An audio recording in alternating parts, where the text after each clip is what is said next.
Hello student, আসসালামু আলাইকুম। সবাইকে স্বাগত পদার্থবিজ্ঞানের আরও একটি নতুন ক্লাসে। আজকের ক্লাসে আমরা আলোচনা করব বিভিন্ন প্রকারের গতি সম্বন্ধে।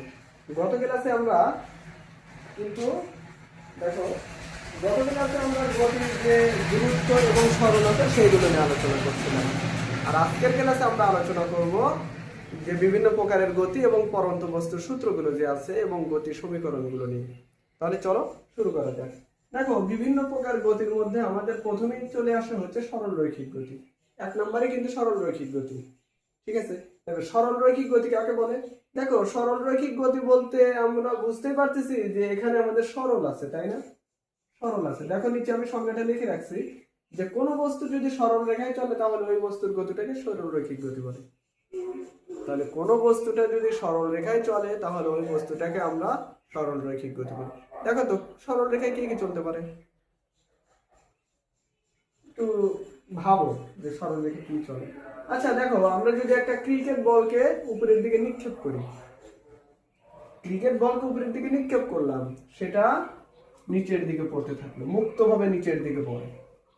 দেখো তো, মুক্তভাবে যদি নিচের দিকে পড়ে সেটা কিন্তু আঁকা বাঁকা যায় না, সোজা নিচে এসে পড়ে, তাই না? তাহলে আমরা বলতে পারি যে পরন্ত বস্তুর গতি হচ্ছে একটা সরল রৈখিক গতি। দেখো আমি এখানে সিম্বলটা আঁকায় রাখছি, এটা হচ্ছে একটা পরন্ত বস্তুর গতির উদাহরণ। তাহলে সরল রৈখিক গতির উদাহরণ কোনটা? যে পরন্ত বস্তুর গতি। আমাদের বইয়ে পরন্ত সরল রৈখিক গতি নিয়ে এটুকুই আলোচনা করা আছে। এর পরবর্তীতে আছে ঘূর্ণন গতি। ঠিক আছে, তোমরা তোমাদের নবম দশম শ্রেণী যে বইটা দেখো, এই বইটাতে 2 নম্বরে আছে যে ঘূর্ণন গতি। তাহলে এই ঘূর্ণন গতি সম্বন্ধে আমরা কিছু বলি। আচ্ছা দেখো, নিচে লিখে নিই।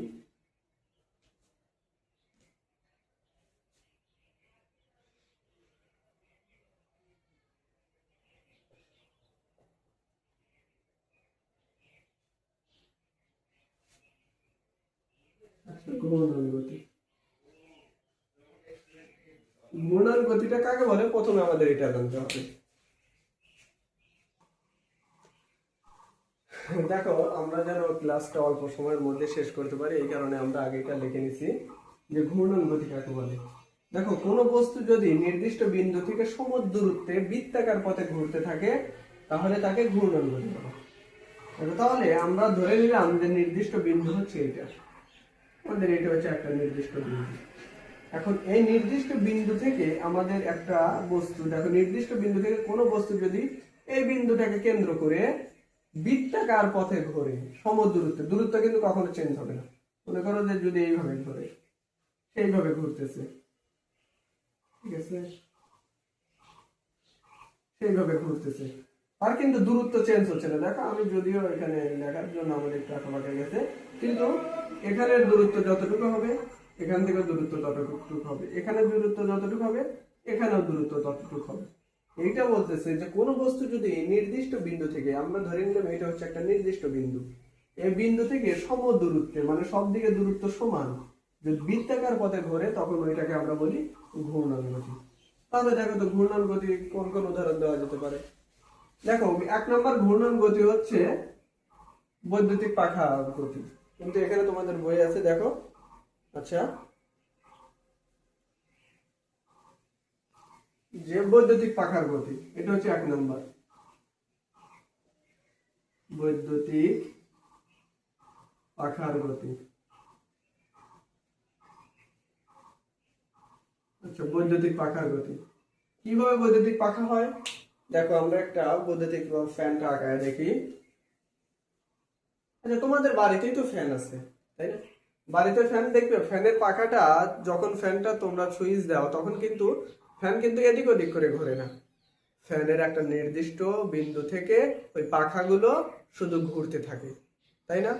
এখন একদিকে একটু বেশি আর একদিকে একটু কম, এভাবে কিন্তু ঘুরে না, একটা নির্দিষ্ট বিন্দু ধরে সে সমদূরত্বে বৃত্তাকার পথে ঘুরতে থাকে। এইটা হচ্ছে এটা বৈদ্যুতিক পাখার গতি। তার মানে বৈদ্যুতিক পাখার গতি একটা ঘূর্ণন গতি। আচ্ছা, এখন দেখো দ্বিতীয় নম্বরটা হচ্ছে যে ঘড়ির কাঁটার গতি। ঘড়ির কাঁটার গতি, ঘড়ির কাঁটার গতি কেমনে। দেখো, ঘড়ির কাঁটা কিন্তু কেন্দ্রের সাথে একটা নির্দিষ্ট বিন্দুতে দেয়া থাকে, লাগানো থাকে। সে ওই বিন্দুকে কেন্দ্র করে ওই ঘড়ির যে 11টা 12টা 1টা 2টা দিয়ে আছে শুধু ওই চারপাশে ঘুরতে থাকে। কাটার দৈর্ঘ্য কিন্তু কখনো বড়, কখনো ছোট, কখনো মিনিটের কাটা শুধু মিনিটের কাটার দৈর্ঘ্য এক, সেকেন্ডের কাটার দৈর্ঘ্য এক, ঘন্টার কাটার দৈর্ঘ্য এক। তিনটা কাটাই কিন্তু আলাদা আলাদা ভাবে ওই মানে একটা নির্দিষ্ট বিন্দু করে বৃত্তাকার পথে ঘোরে, তাই না? কখনো কি মানে একটু বেশি দূরত্ব, কখনো কি কাটার দৈর্ঘ্য একটু ছোট হয়ে যায়, কখনো কি বড় হয়ে যায়। মিনিটের দৈর্ঘ্য মিনিটের কাটাই থাকে, ঘন্টারটা ঘন্টাই থাকে। এই জন্য তাদের দূরত্বের কোনো চেঞ্জ হয় না, একদম নির্দিষ্ট সম দূরত্বে বৃত্তাকার পথে ঘুরতে থাকে। এই জন্য আমরা বলতে পারি যে ঘড়ির কাঁটার গতি হচ্ছে একটা ঘূর্ণন গতির উদাহরণ। আচ্ছা, 3 নম্বরটা দেখো, বলতে পারি যে সূর্যের চারিদিকে চন্দ্রের গতি, সরি পৃথিবীর চারিদিকে চাঁদের গতি, এটাও কিন্তু ঘূর্ণন গতি। পৃথিবীর চারিদিকে চাঁদের গতি,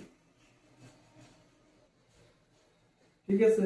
দেখো, পৃথিবীর চারিদিকে চাঁদের গতি, পৃথিবীর চারিদিকে চাঁদের গতি, এটাও কিন্তু চাঁদ কিন্তু পৃথিবীকে বৃত্তাকার পথে একটা নির্দিষ্ট দূরত্ব থেকে বৃত্তাকার পথে প্রদক্ষিণ করে। এই জন্য চাঁদের গতিটা হচ্ছে একটা ঘূর্ণন গতির উদাহরণ। আচ্ছা, তারপরে আরেকটা স্যাটেলাইটের গতি। আমরা যে কৃত্রিম যে আমাদের বঙ্গবন্ধু স্যাটেলাইট 1 যে কৃত্রিম উপগ্রহটা পাঠানো হয়েছে সেটাও কিন্তু বৃত্তাকার পথে ঘোরে একটা নির্দিষ্ট দূরত্বকে কেন্দ্র করে। তার মানে স্যাটেলাইটের গতি ওটা হচ্ছে একটা বৃত্তাকার গতির উদাহরণ। আচ্ছা, তোমরা বলতে পারো যে পৃথিবীর গতি, সূর্যের চারিদিকে পৃথিবীর গতি। দেখো, সূর্যের চারিদিকে পৃথিবীর গতিটা কিন্তু ঘূর্ণন গতির উদাহরণ না। সে ঘোরে ঠিক আছে, কিন্তু ঘূর্ণন গতি না আসে। পর্যায়বৃত্ত গতি হতে পারে, কিন্তু ঘূর্ণন গতি না। কেন ঘূর্ণন গতি না? কারণ পৃথিবী যে, দেখো এটা হচ্ছে সান, সূর্য, পৃথিবী কিন্তু এই যে এমন কক্ষপথে ঘোরে, মানে ডিম্বাকার কক্ষপথে ঘোরে। সে কিন্তু একদম গোল কক্ষপথে ঘোরে না। এই যে তার সবসময় দূরত্ব তো সমান হয় না, এখানে যে দূরত্ব এখানে দূরত্ব তো এক না, তাই না? দূরত্ব যদি সমান না হয় তাহলে ওইটাকে আমরা তো ঘূর্ণন গতি বলতে পারবো না। আমাদের অবশ্যই ঘূর্ণন গতি হতে হলে তার চারিদিকের দূরত্ব সমান হতে হবে। তাহলে পৃথিবীর চারিদিকে সূর্যের চারদিকে যে পৃথিবীর গতিটা আছে এটা ঘূর্ণন গতির উদাহরণ না। আচ্ছা, এরপরে আমরা বলতে পারি যে চলন গতি। মানে আশা করি ঘূর্ণন গতিটা বুঝছো। ঘূর্ণন, এরপর চলন গতি, সরলরৈখিক গতি গেল, 2 নম্বরে ঘূর্ণন গতি, এবং 3 নম্বরে আসবে হচ্ছে চলন গতি। দেখো, তোমরা চাইলে এগুলো উঠাই নিতে পারো একদম, যেন তোমাদের পড়তে এবং বুঝতে সুবিধা হয়। আচ্ছা, 3 নাম্বার হচ্ছে চলন গতি।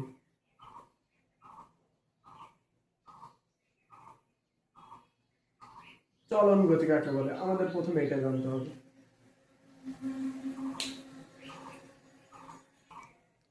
দেখো, এখন আমরা লিখছি চলন গতি। চলন গতি কাকে বলে আমাদের আগে এটা জানতে হবে, যে কোনো কিছু যদি এমন ভাবে চলতে থাকে যেন বস্তুর সকল কণা একই সময়ে একই দিকে যাচ্ছে, তাহলে তাকে চলন গতি বলে। মানে যখন বস্তুটা চলতে শুরু করবে তখন বস্তুটা সকল কণা একই সময়ে একই দিকে যাবে। আচ্ছা, আমি বোঝানোর জন্য আরো একটা উদাহরণ দিচ্ছি। এটা নিচেরটা এটা মুছে দিলাম। দেখো, সাপোজ এখানে পানি আছে, এই পানির উপরে তুমি লাঠি দিয়ে একটা আঘাত করলা, লাঠি দিয়ে তুমি যদি আঘাত করো তাহলে কিন্তু এর পানিগুলো ছিটে ছিটে এক এক দিকে চলে যাবে, তাই না? এক এক দিকে গেলে তাহলে এটাকে কিন্তু আমরা চলন গতি বলতে পারি না। আমাদের চলন গতির সংজ্ঞার মধ্যে আমরা পড়ছি যে বস্তুর সকল কণা যদি একই সময়ে একই দিকে গতিশীল হয় তাহলে ওইটাকেই আমরা কেবল চলন গতি বলবো। কিন্তু তুমি যদি এখানে পানির উপরে লাঠি দ্বারা আঘাত করো তাহলে দেখবা যে পানি কিন্তু এক এক দিকে ছিটিয়ে যাবে, তার মানে সেটাকে আমরা চলন গতি বলতে পারবো না। তাহলে চলন গতি কাদেরকে বলতে পারবো?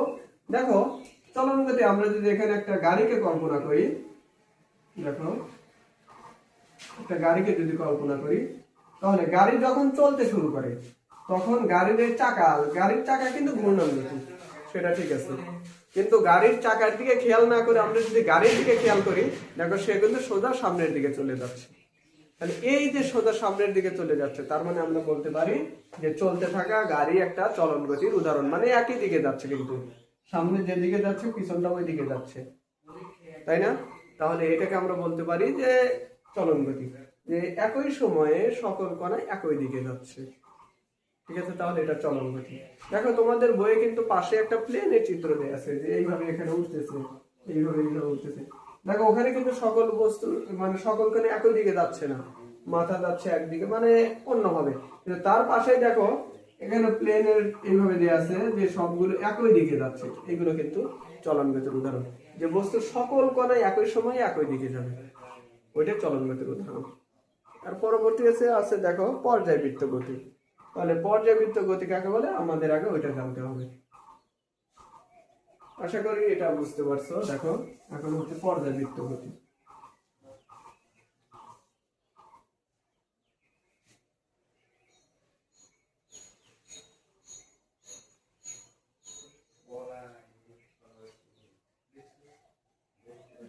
পর্যায়বৃত্ত গতি,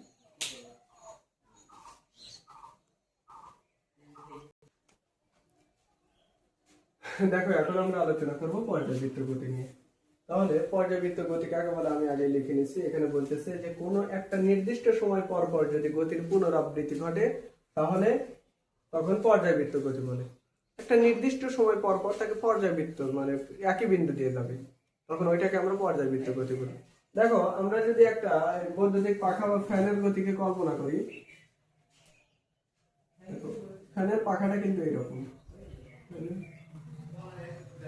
দেখো এই ফ্যানটা কিন্তু ঘুরে ঘুরে আবার এই পাখাটা আমি ভাবতেছি এই পাখাটা কিন্তু ঘুরে ঘুরে আবার এইখান দিয়ে যায়, তাই না? এইখান দিয়ে যায়, এইখান দিয়ে যায়। তাহলে এইটা কি একটা নির্দিষ্ট সময় পর পর যদি গতির পুনরাবৃত্তি ঘটে তখন তাকে পর্যায়বৃত্ত গতি বলে। তাহলে এই যে ফ্যানের গতি, যে এটা ঘূর্ণন গতি ঠিক আছে, কিন্তু এটা কিন্তু পর্যায়বৃত্ত গতি, কারণ একটা নির্দিষ্ট সময় পর পর ওই একই বিন্দু দেশে ঘুরতেছে, এটা পর্যায়বৃত্ত গতি। আচ্ছা, তারপরে দেখো তাহলে এখানে বলতেছে আরো যে যে সময় পর পর পুনরাবৃত্তি ঘটে, মনে করো এই একটা পাখা, সে এইখান দিয়ে ঘুরে আবার এইখানে আসে, আবার এইখান দিয়ে ঘুরে, এই যে যেটুক সময় পর পর এই গতির পুনরাবৃত্তি ঘটতেছে এটাকে বলা হয় পর্যায়কাল। ঠিক আছে, আচ্ছা তাহলে একটা গেল পর্যায়বৃত্ত গতির, একটা গেল যে ফ্যানের গতি। ফ্যানের গতি এটা কিন্তু ঘূর্ণন গতি আবার পর্যায়বৃত্ত গতি। আচ্ছা তারপরে দেখো সূর্যের চারিদিকে পৃথিবীর গতি। দেখো পর্যায়বৃত্ত গতি হওয়ার জন্য আর বৃত্তাকার পথের দরকার নেই, আমার দেখতে হবে যে ওই একই বিন্দু দিয়ে সে ঘুরতেছে কিনা। দেখো সূর্যের চারিদিকে পৃথিবীর গতি, মনে করো এই একটা কক্ষপথ, এটা হচ্ছে পৃথিবী। নির্দিষ্ট সময় পর পর 365 দিন পর পর কিন্তু আবার এইখান দিয়েই সে যাচ্ছে, তাই না? এইখান দিয়ে সে যাচ্ছে। তার মানে সূর্যের চারিদিকে যে পৃথিবীর যে গতিটা সেটা একটা পর্যায়বৃত্ত গতি, কারণ নির্দিষ্ট সময় পর পর সে ওই বিন্দু দিয়ে যাচ্ছে। তাহলে সূর্যের চারিদিকে পৃথিবীর গতি।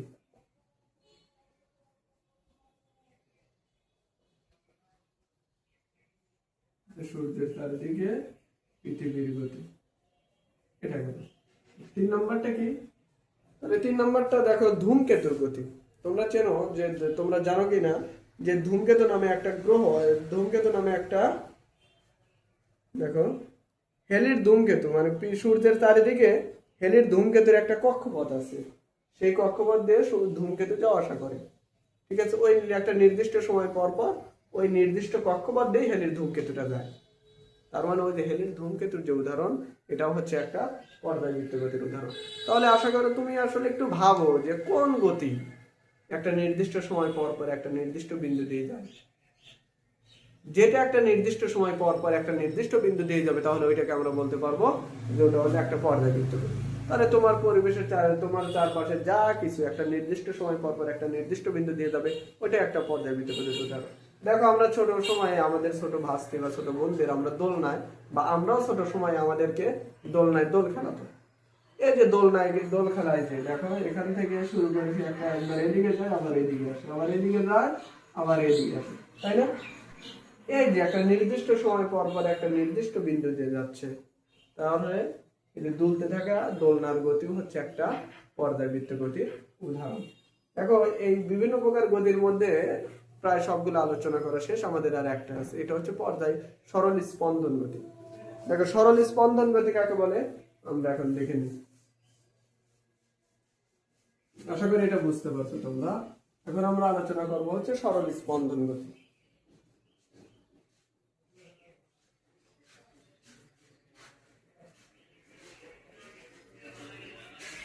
সরল স্পন্দন গতি,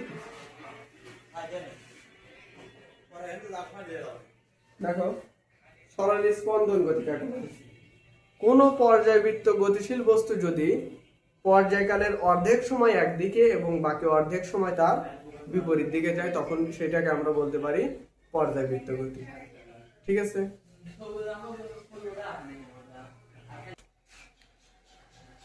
দেখো আমরা এখানে লিখে নিছি যে সরল স্পন্দন গতিটা কি বলতেছে। পর্যায়বৃত্ত গতিশীল বস্তু যদি পর্যায়কালের অর্ধেক সময় একদিকে এবং বাকি অর্ধেক সময় তার বিপরীত দিকে যায়, তাহলে তাকে পর্যায়বৃত্ত সরল স্পন্দন গতি বলে। এই গতিটা কিন্তু অবশ্যই পর্যায়বৃত্ত গতিশীল হতে হবে। ঠিক আছে, তাহলে বলতেছে যে পর্যায়বৃত্ত গতিশীল বস্তু যদি পর্যায়কালের অর্ধেক সময় একদিকে এবং বাকি অর্ধেক সময় তার বিপরীত দিকে যায়, তাহলে তাকে আমরা সরল স্পন্দন গতি বলি। আচ্ছা দেখো, এটা আমরা একটা দোলনার ক্ষেত্রে কল্পনা করি। দোলনায় কি হয়? দোলনা এই বিন্দু থেকে শুরু করে তুমি যদি তাকে ধাক্কা দাও, তাহলে যে সর্বোচ্চ এই বিন্দু পর্যন্ত পৌঁছায়, আবার সে আবার ঘুরে এই বিন্দুতে আসে, আবার সেই বিন্দুতে পৌঁছায়। এই যে পর্যায়কালের পর্যায়কালের অর্ধেক সময় একদিকে, আবার বাকি অর্ধেক সময় সে এখানে যায়। এখান থেকে শুরু করে এখানে আসলো, আবার যদি এখানে আসে, তাহলে এইটাকে আমরা বলবো যে একবার পর্যায়কাল সম্পন্ন করছে। ঠিক আছে, সে ঘুরে আসবে আবার যাবে, তবে একবার পর্যায়কাল হবে। আচ্ছা দেখো, সর্বোচ্চ বিন্দুতে এখানে কিন্তু বেগটা শূন্য থাকে। ঠিক আছে, পর্যায়কালের সর্বোচ্চ বিন্দুতে বেগ শূন্য থাকে।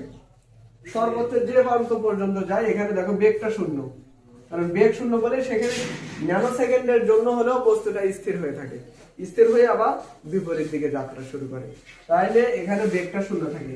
আর সাম্য বিন্দুতে দেখো, এখানে যখন আসে সে তার গতির জন্যই কিন্তু আবার তার এখান থেকে যদি এদিকে আসে, তার গতির জন্যই কিন্তু আবার সে বিপরীত দিকে যাত্রা শুরু করে। তার মানে সাম্য, এটা কিন্তু সাম্য বিন্দু। সাম্য বিন্দুতে তার বেগটা সর্বোচ্চ থাকে, এটা তোমরা মনে রাখবা যে সাম্য বিন্দুতে বেগ সর্বোচ্চ, আর সর্বোচ্চ বিন্দুতে বেগটা শূন্য। ঠিক আছে, এই ছিল আমাদের বিভিন্ন প্রকার গতি নিয়ে আলোচনা। পরবর্তী ক্লাসে আমরা পরন্ত বস্তুর সূত্রগুলো নিয়ে এবং পরন্ত বস্তুর যে সূত্রগুলো আছে সেগুলো নিয়ে আলোচনা করব, এবং আমাদের যে আরো দূরত্ব নির্ণয় সূত্রগুলো আছে ওই সূত্রগুলো নিয়ে আলোচনা করব। আজ এখানেই, আসসালামু আলাইকুম।